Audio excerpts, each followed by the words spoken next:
Do you know what it means to be singular in nature? It defies nature itself, because nature says there can be nothing singular in nature. That's like having a one-sided coin. That would be very difficult to have, wouldn't it? In this world, there is so much duality, duality, duality, duality. And then, to have something in your life that is singular in nature. That divinity inside each human being is singular in nature. It has no opposite. It is one thing and only one thing, and it is beautiful. It is fulfilling.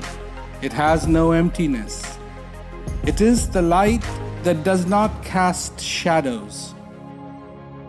It is that light that has no darkness associated with it. It is singular in nature. It gives, it absorbs, it fulfills, and it is beautiful always.